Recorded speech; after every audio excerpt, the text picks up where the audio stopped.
সেই অবস্থা করেছে, সারাদিন আমি মানুষকে কিছু খেতে পর্যন্ত পারিনি, আমার বাড়ির লোকজনকে কিছু খেতে পর্যন্ত দেয়নি।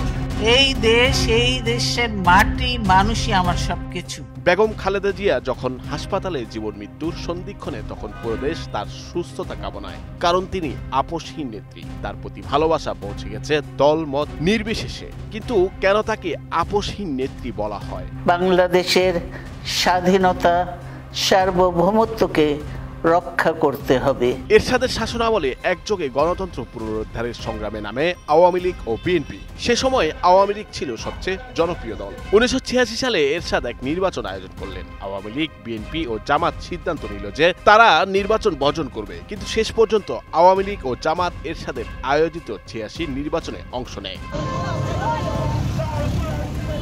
জাতীয় পার্টি আওয়ামী লীগ বা জামাত নির্বাচনে অংশগ্রহণ করলেও বিএনপি সেই নির্বাচন বর্জন করে।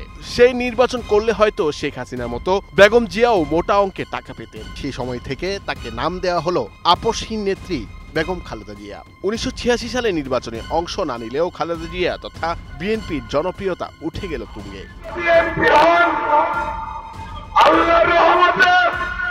1991 সালে এরশাদের পতন হলো। তত্ত্বাবধায়ক সরকারের আয়োজনে অনুষ্ঠিত হলো নির্বাচন। জিতে গেলেন বেগম খালেদা জিয়া ও তার দল বিএনপি। অনেক বিশ্লেষকের মতে 1986 নির্বাচনে এরশাদের সাথে আপোষ না করার কারণেই এত জনপ্রিয়তা পেয়েছিল বেগম খালেদা জিয়া ও তার দল বিএনপি।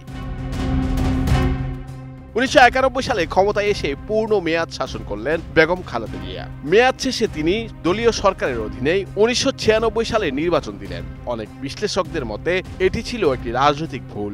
একই ভুল 2014 সালে শেখ হাসিনাও করেছিলেন। কিন্তু বেগম খালেদা জিয়া যখন দেখলেন এই নির্বাচনের পক্ষে জনগণের সমর্থন নেই, তখন তিনি ক্ষমতা আঁকড়ে ধরে বসে থাকলেন না। তিনি তার ভুল শুধরে নিলেন, শান্তিপূর্ণভাবে ক্ষমতা ছেড়ে দিয়ে তত্ত্বাবধায়ক সরকারের অধীনে নতুন করে নির্বাচন দিলেন। 2009 সালের বিডিআর হত্যাকাণ্ড, 2013 সালের শাপলা চত্বরের ঘটনা, এসব নিয়ে 2014 নির্বাচনের আগে অনেকটা দুর্বল হয়ে গিয়েছিল আওয়ামী লীগ। শেখ হাসিনা সেটা বুঝতে পেরেছিলেন, তাই তিনি তত্ত্বাবধায়ক সরকারের অধীনে নির্বাচন দিলেন না, এমনকি এই প্রথাই বাতিল করে দিলেন। বেশ কিছু সূত্র থেকে জানা যায় যে সে সময়ে শেখ হাসিনা বেগম জিয়াকে 2014 নির্বাচনে অংশ নেওয়ার বিনিময়ে বেশ কিছু মন্ত্রণালয় দেয়ারও প্রস্তাব দিয়েছিলেন, কিন্তু এবারও আপোষ করলেন না বেগম খালেদা জিয়া। এই দেশ, এই দেশের মাটি, মানুষই আমার সবকিছু। 2014 সালের পর আওয়ামী লীগ সরকারের অধীনে আরো দুটি নির্বাচন হয়, যার কোনোটিতেই অংশ নেয়নি বিএনপি।